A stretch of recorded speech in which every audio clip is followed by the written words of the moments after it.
we are super excited to bring on our guest for today. It is Stokes McIntyre, who is the president and CEO of MindForge, vice chairman of International Risk Management Institute, and owner of video agency Hotbed Media. He also serves as a director on the board of American Contractors Insurance Group, a captive insurance company with over 40 members nationwide. With a strong background in leadership and a passion for enhancing communication in the construction industry, he has dedicated himself to empowering frontline workers with information so they can do their best work, while also helping construction contractors deliver high-quality projects safely, on time, and within budget.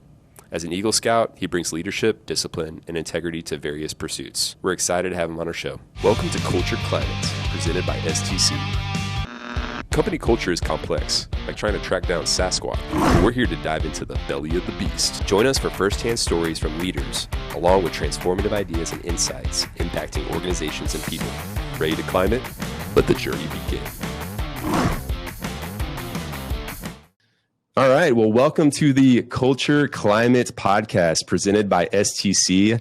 I am your host, Ryan Brentz, and we're on a journey to pursue the mythical creature that is company culture so that we can all improve the workplace and ascend to new heights. Today, I am stoked to have my guest, Stokes McIntyre, with me, who is the president and CEO of MindForge. MindForge is an innovative software platform that helps construction companies easily connect with their field workers and provide them with the information, skills, and experience they need to succeed. So Stokes, welcome to the podcast. Awesome. Thanks for having me. Great to be here. Yeah, absolutely. I'm sure you've heard the stoked to have Stokes before, but we are pumped to have you because we have worked with your company before at STC, but when I recently got a chance to sit down with you, our whole leadership team just thinks so highly of you and your energy and what you're trying to do for the construction industry. So we are so pumped to have you today. Awesome. Well, vice versa. I've been excited to work with you in the past and looking forward to continuing the partnership and really excited about what you all are up to. So thanks for having me and glad to be here. Absolutely. Well, just to kick us off, I wanted to start here kind of high level, Stokes. Can you tell us a little bit about your background and how you really became intrigued and or invested in this idea of company culture? Yeah, absolutely. So, my career started actually in film production. So, I went off to get a film degree and in San Francisco back in 1997. It was when the dot-com boom was happening. And so at the time, a partner and I started a film production company called Hotbed Media, which we still have today.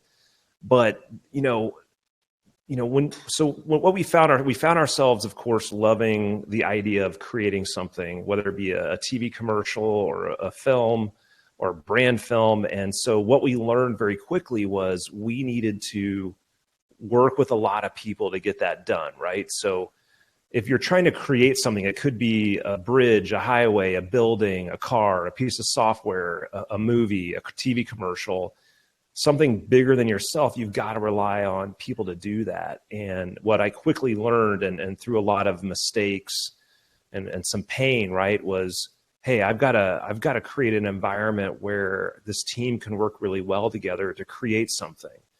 And in the film business, the mistakes are so apparent, right? I mean, you have a client sitting in front of a monitor and mistakes are happening. And when it happens, they look at you like, what's going on, right?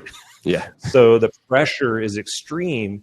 And so I started really thinking through, how do I get this team? And in a lot of cases in film production, you have crews coming together that haven't worked together before. I mean, a lot of times you work with the same crews, but for whatever reason, you might be in a new location, a new state, and you're working. Sometimes you meet in the morning and now you're working together. So how do you create synergy and teamwork in that environment? And that's really what got me focused on culture, because I saw where it went wrong and how that impacted our product and what we made. And so, yeah, that was sort of the first eye opener around, hey, I need to start really focusing on that aspect of my work. That's awesome. Thank you for sharing that. And I love how you're starting with the media production company. Like I wasn't expecting that, but that makes total sense. Especially being, cameras in your face, like thinking on the spot. Obviously I know a lot of preparation goes into those sessions, but it's high stakes, and it's a condensed amount of time compared to teams that have been working with each other for long periods of time or on different jobs. And so I love that. And I can tell how that really kind of was a catalyst for you to notice this impact of culture. Yeah, I mean, what's interesting is I do think film production is kind of a cousin to construction. I mean, the scale of construction is so large compared to film in some ways. I mean, there are really big movies, right? But your average film project isn't quite the scale. But you have this high pressure scenario, you have a certain budget, a certain time frame, and you have to make your day every day. Otherwise, things go badly. So yeah, it's kind of fun to have that background where I can apply some of what I've learned in the construction space. So that's great. So kind of staying on that lens then. So yeah, with a production company.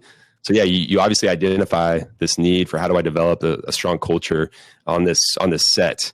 Like what were some ways that you did that in the production arena?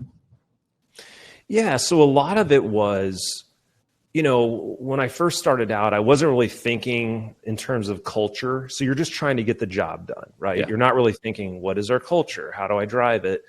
Particularly earlier on in my career, it's just like, how do I get people to work together well? And what I realized is a lot of it comes down to who I am. Like what's my compass, if you will? What are my values? What environment do I want to work in? What's my point of view about an environment that is conducive to great work? And it really started with, if there was something that I saw that wasn't aligned with, my values or what I thought the culture should be, I would just work to in an appropriate way. And I had to be very gentle, right? Like I could not order these people around. They would just walk off the set. Like, forget it. Yeah. So I had to figure out a way to guide people, have conversations where if someone was behaving in a certain way that wasn't aligned with our culture on set, I had to try to steer them in that direction. So that's really where it started. And then as I matured kind of and started learning about leadership, it's, becomes more deliberate around, okay, how do we define the culture we want? How do we document that? Then how do we start to implement that? But yeah, the early days was just understand what my expectations were and then try to hold people accountable to that in a way that wasn't, authoritarian or whatever. Just create a positive environment where you're steering people in the right direction. Yeah, that's great. And I love what you brought up there about just having self-awareness, because ultimately, when I think about my own experience with culture, instead of looking at it from the outside in, I think as you get more experience, you start looking at it from the inside out, right? You're like, how can I come in and impact this culture? Because we're all part of a culture, whether we know it or not. And if we're going to be intentional, we need to understand how we operate within that culture. But it is different as a leader, to your point, especially if you're trying to drive results or set the tone.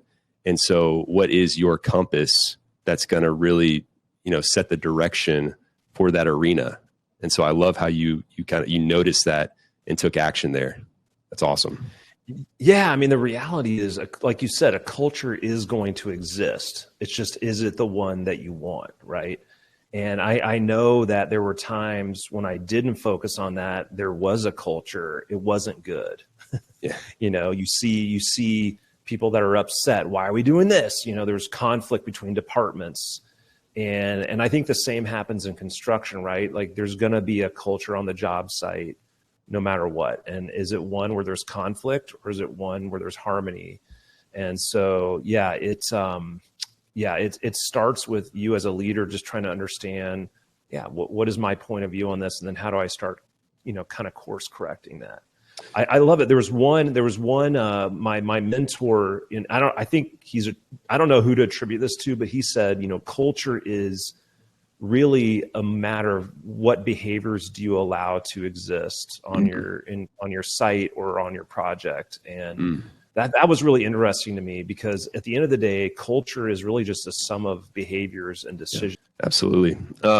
Yeah. So that's a great segue just into, feel free to bring up anything else with media production. I'm fascinated by that. But as we really dive into construction, because we know from MindForge and your time with EarMe, what have you identified in that construction industry that makes company culture more elusive or difficult to manage?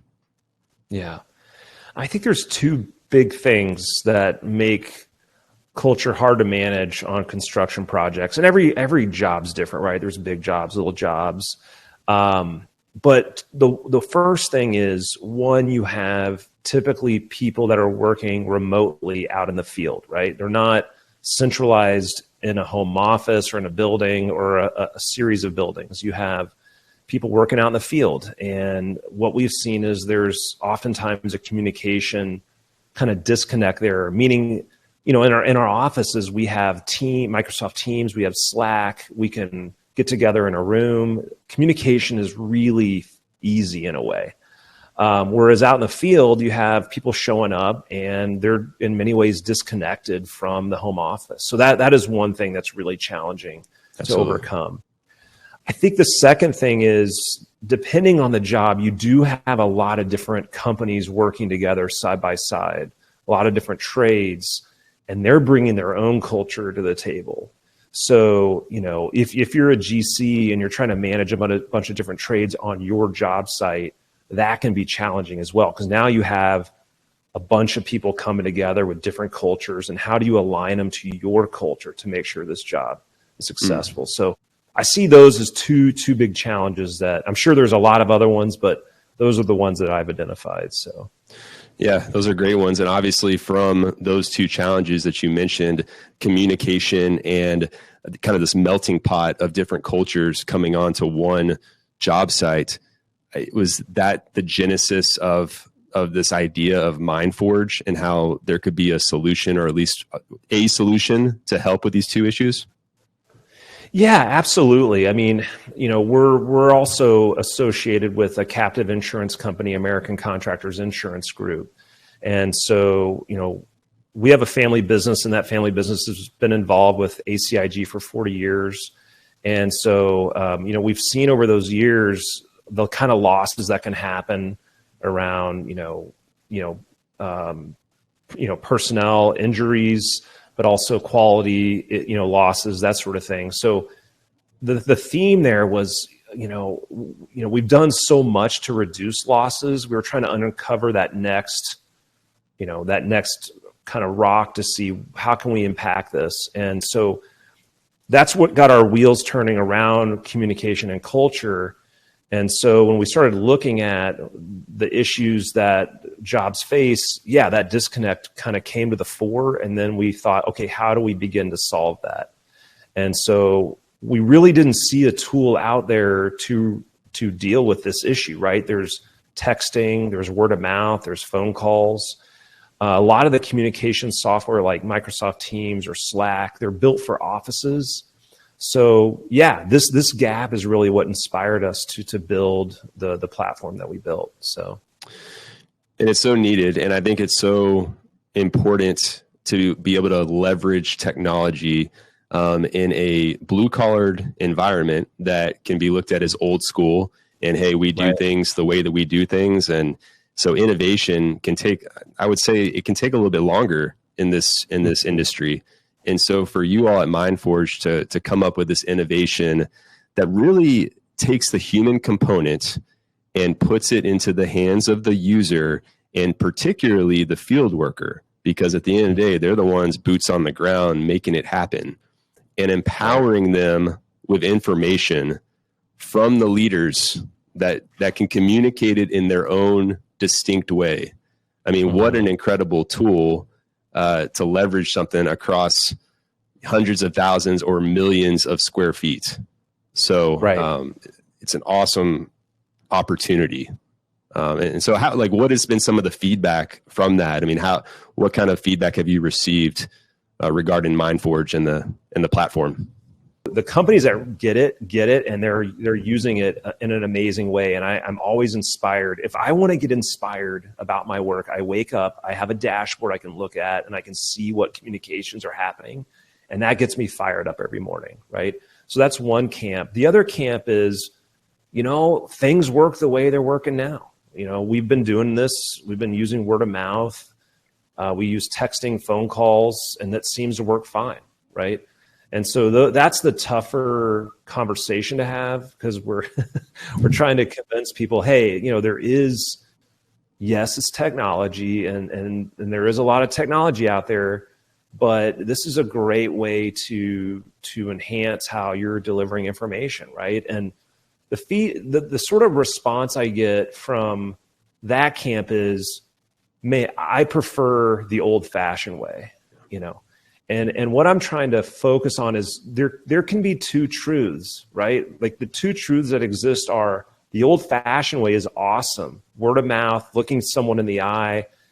But there's also the other truth is you can't get it. You can't be everywhere, right? You can't be there when you need to blast out some information that's critical or last minute. So maybe there's a combination of old school and new school that used together can be really powerful. So that's the feedback we get. It's super awesome. Thank you. Or we're good. Yeah. And then that, we go from there. Yeah. I just think about the idea of amplification of leadership and awareness on the job site. So I totally get the perspective that we're good because, hey, don't fix it if it ain't broke. And, we come across that with our clients. I mean, clients that they haven't had losses, so they're operating safely from what they know. Right. But oftentimes there's that latent pain that goes underneath the surface, almost like an iceberg, that you don't know what you don't know until something happens. And then you realize, hey, this is a lesson learned that we need more communication and quicker awareness as to what's going on in case of an incident or a serious breakdown, in the operation. And so, it's just interesting hearing those two thought processes. And like you said, both have their own places, but why not have a solution available? And so I love what you guys are doing at MindForge. It's a great tool. Thank you. It's really fun to see how people are using it. And I do think I did have a person turn to me and say, I think you're changing the way we're communicating on job sites, right? And that was honestly awesome to hear. I mean, we're not in this to, for ego or anything. We're just trying to facilitate, and we're trying to facilitate success. And I've seen through the risk management lens, and I'm sure you're in a similar position, you see those bad outcomes, right? And you're talking to someone who maybe hasn't seen that, and it's hard not to think like, hey, this could be looming. Like, you are checking all the boxes, you're doing a great job, but it's like every day is a new day. Yeah. And we got to step up, and it goes back to the culture and communication. I mean, you can't build communication, particularly with remote workforces, without you can't build culture without communication when we're dealing with those remote workforces. So, I mean, ultimately, that's what we're trying to figure out. Yeah, I actually went on to your website, or is the IRMI website, and I saw an awesome article from Trisha on your team about breaking down construction safety silos. And this came out back in November of last year, but there was a couple historical facts that I wasn't even aware of. And it goes to your point that you don't really know what's looming underneath the surface until something happens. And these are just some basic things, but like, did you know seatbelts were invented in 1885, but they weren't actually mandated until 1985? Like, how crazy is that? We're driving around in vehicles, and there probably weren't too many accidents. I'm sure there were plenty, but relatively, I guess, in whatever scale you're looking at, they probably were like, oh, it's fine. They didn't even think about the importance of a seatbelt. But now, can you imagine if you had, my daughter's 4 years old, if she was just jumping up and down in the back seat without a seat, a car seat with seatbelts? It's mind blowing. It is. I mean, when I was a kid, I was driving around, running around, standing up next to my mom in the front seat. I don't want to throw under the bus. It's what people did. But it is almost ludicrous to think. And so we are moving as a society. We're never stepping in the same river, right? We're constantly evolving. And you look back on some of the things we did, and it is almost absurd to think that. But yeah, as a kid, I remember, it was ingrained in me, wear a seatbelt, and some of the older folks, they would never do it. And I remember thinking, hey, you should wear your seatbelt, because, and they would say, no, I don't do that. Why? It takes 2 seconds to buckle. I never comprehended why you would push back on that, It was considered a technology back then. It was a form of technology. It was a new tool that, people weren't used to. And so they were just stuck in that mindset. So I think about a tool like MindForge, which brings value, right? It's a great tool, but there's some hesitancy because people haven't done it that way before. Right. And so with all that being said, I want to get back to culture, and you can still tie it back to safety and construction, whatever. But like, in your experience, how does a strong company culture contribute to both individual and company success within a workplace? Yeah. So that, that's a big question, right? And the key thing here is, I start to think about what is a culture. Like, before we can talk about how does it contribute to success, what is culture? What is that really? I feel like it's a word, thrown around a lot. The way that I've defined it for myself is culture is just really defined by the behaviors. Like I said earlier, it's culmination of these behaviors. And honestly, the output of culture is they are decisions, right? Because, when we're moving towards building something, whatever it may be, we're having to make just hundreds of decisions every day. If you think about, construction and a craft worker, they're having to, and particularly, given the dynamic environment of a construction project, they're constantly having to make decisions, right? And sometimes they're having to make decisions that weren't planned because something's not going according to plan. So really, how do we use culture to make or help an individual be successful and a company be successful? I think it really comes down to kind of reframing the question around how do we help everyone make decisions that are aligned with their own success as well as a successful project.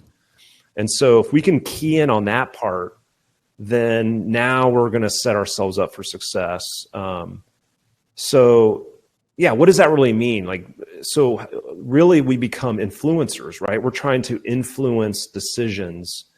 And one of the coolest frameworks I've found was something called the OODA loop, which stands for Observe, Orient, Decide, Act. It was invented. Have you heard of the OODA loop at all? I have, yeah. I was an Army veteran, and so the OODA loop was used a lot in my military training. Nice. Well, I'm probably going to just ruin this. It's probably I'm way off the reservation in terms of what it really is, but You're good. Yeah, it's a really cool framework. As you know, Observe, Orient, Decide, Act. It was invented by a guy named John Boyd, who was an Air Force colonel.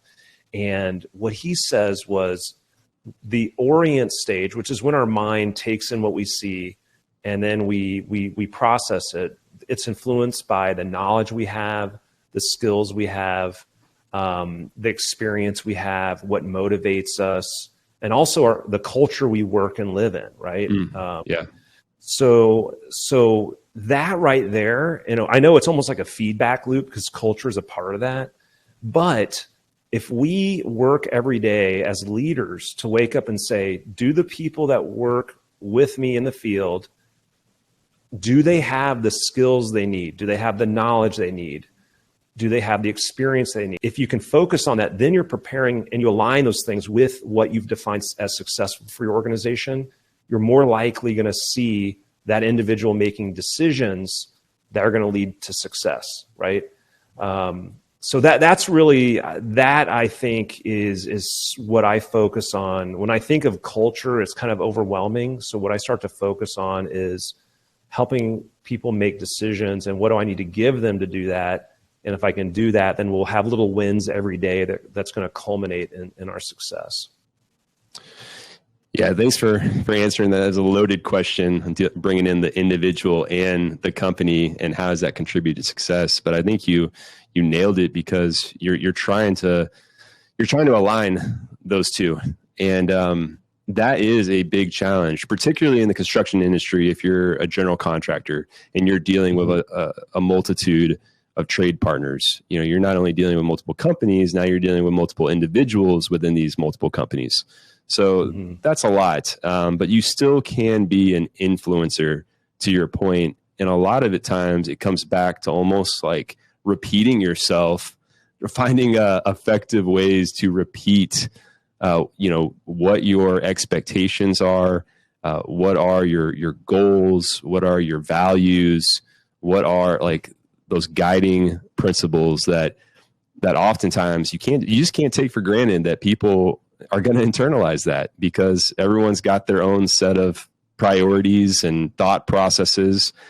And so as leaders and influencers, where in whatever capacity you're working in, I think to your point, you need to identify what's important to you and then ensure that you're communicating it. And then as you're communicating it, you're gaining awareness as to what is resonating with specific people and specific organizations. And so you're going to have to learn to talk to people differently, but it doesn't change necessarily what your values are or what your priorities are. It just changes the lens or the way that you go about communicating. And so, and that's the whole point of this podcast, as you know, Stokes, like we are not culture experts. We are trying to pursue this mythical monster that is culture, because it's so multifaceted, but it's so fascinating, because we realize that we're dealing with people and it's about behaviors and decisions. And that's an everyday, every second challenge and adventure. So yeah. I mean, you could have it dialed in on day one, and then day two comes along, and for some reason, people have been impacted by something, some event, and it could change very quickly.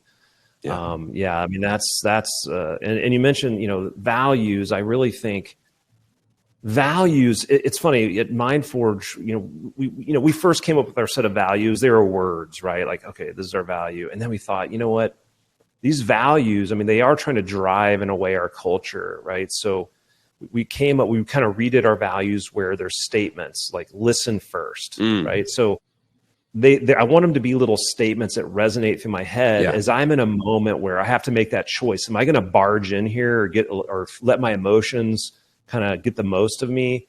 Or am I going to pause, listen first, and understand, like, the more that little phrase can rattle around in my head as I'm dealing with situations, the better. So that's what really gets me excited. I think what's cool about today, and I think honestly, we've made a lot of strides just from understanding culture and like how to actually affect it.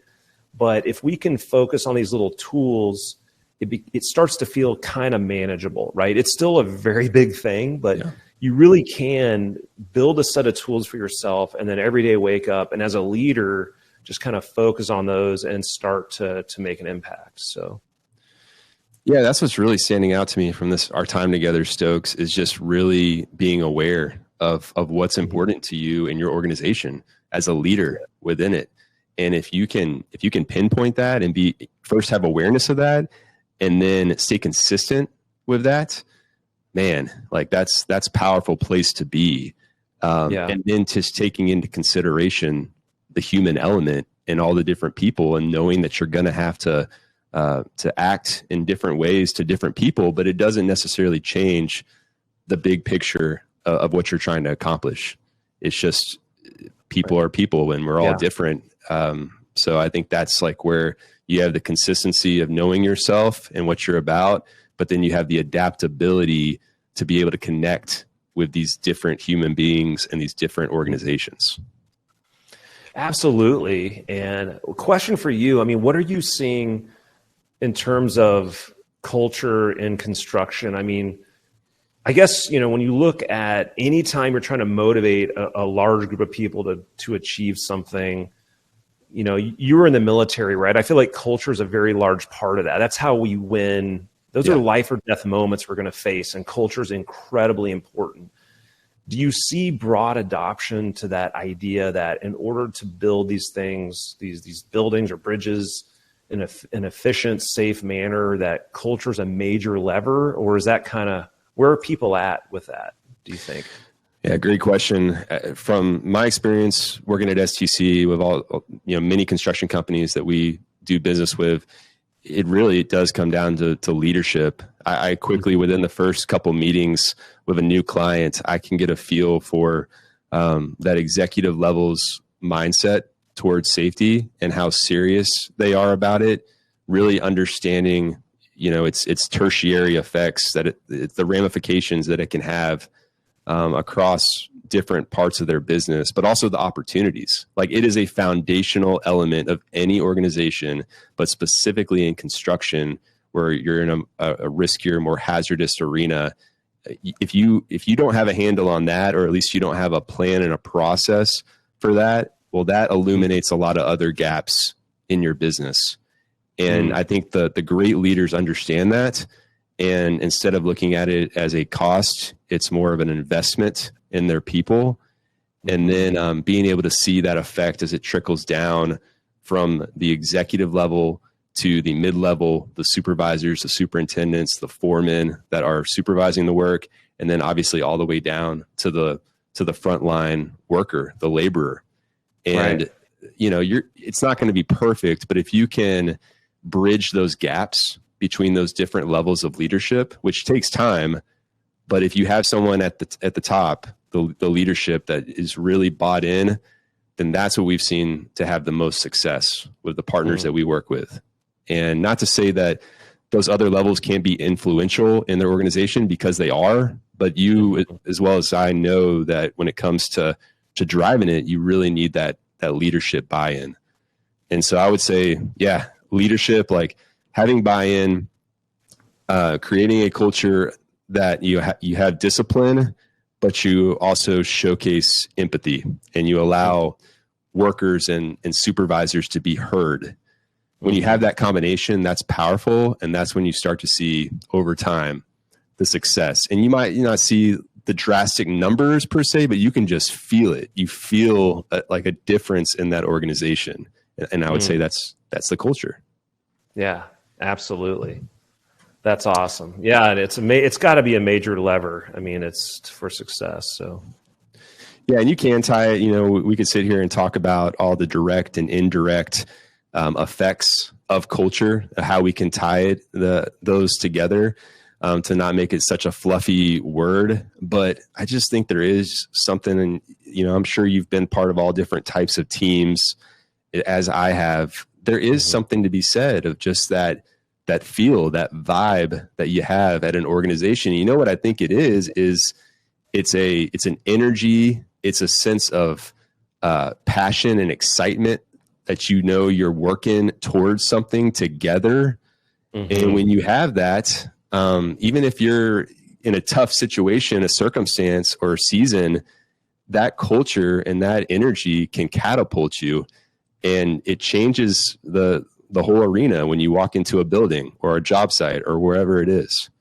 So, yeah, I mean, going back to film production, I mean, we've had some really hard situations where your back is against the wall, but people are grinding. We're having fun. I mean, it's amazing to say we're almost having fun, right?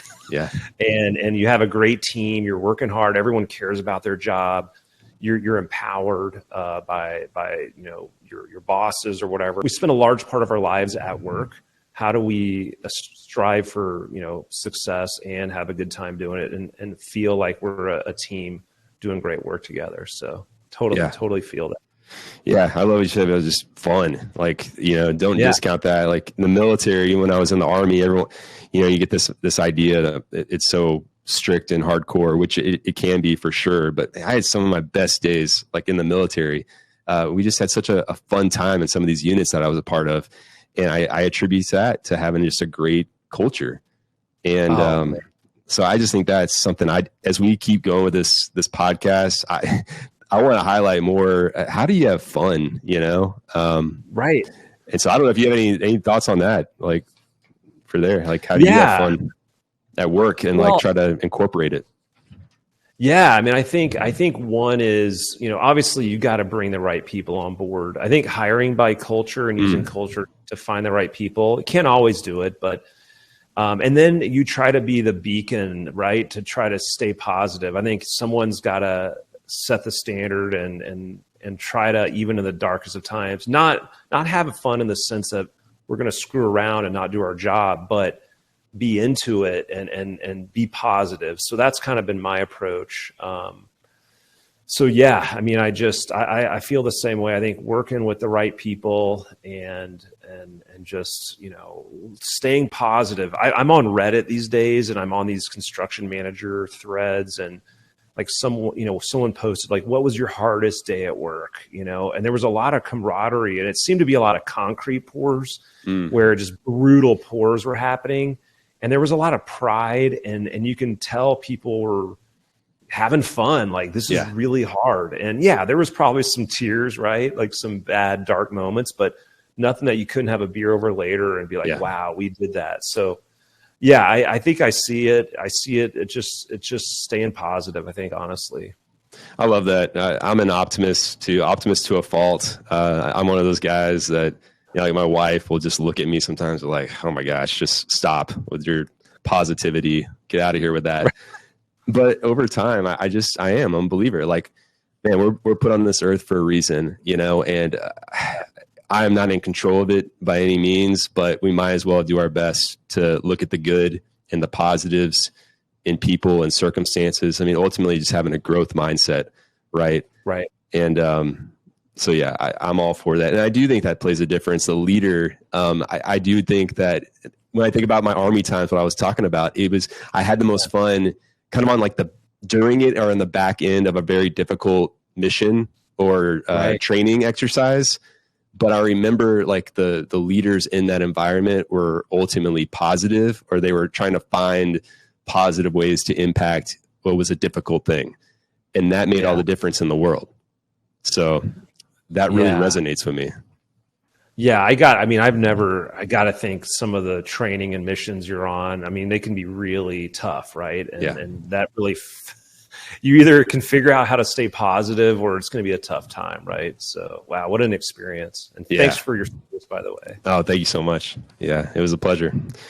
Okay, well, Stokes, as we wrap up, I guess it's a good kind of closing question. Knowing what you know now, what advice or idea would you give a leader at any level as they navigate this culture climb, as they're really trying to figure out how to cultivate culture in their workplace?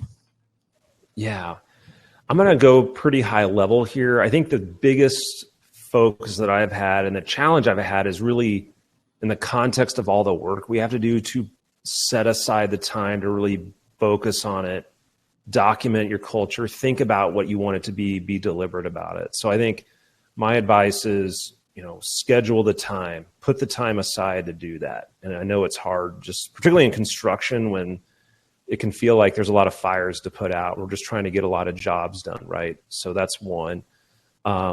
Two is, once you've documented it, document your culture, identify the behaviors that you want to see, that you expect, and be clear about those little voices in your head. Like, what expectations do you have? Put those on paper. Once you've defined your culture, and include your team, right? Don't just do it in a vacuum, but get your team to figure it out together. Lastly, look for tools that you can use to help spread your culture and that can help you overcome those geographic boundaries. be open to technology, but also be, scrutinize technology.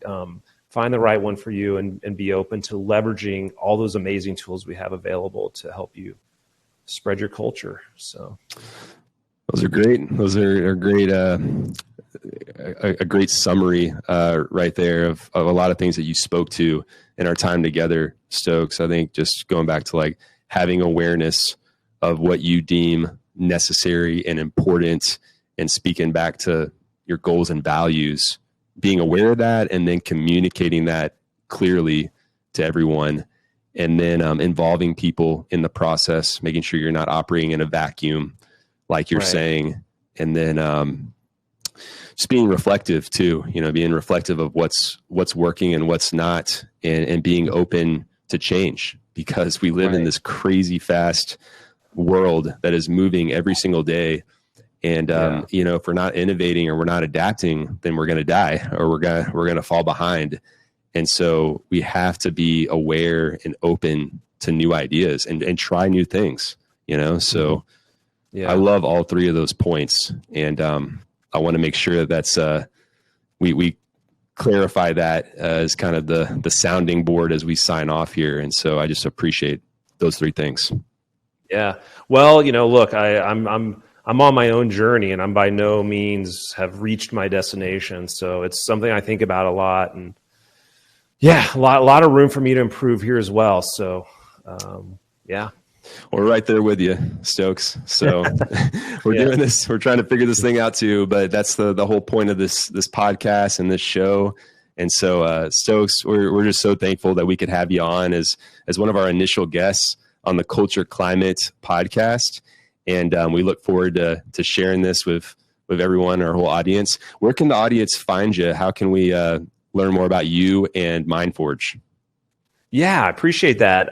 If you go to the interwebs and you pull up a search engine and search MindForge, you'll find us. We rank right up there at the top. But also you can go to MindForge.live, LIVE, and find us there. So awesome. We'll make sure we share those links in the notes of this show.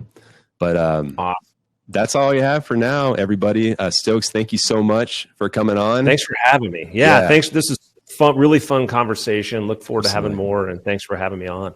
Awesome. Thanks, Stokes.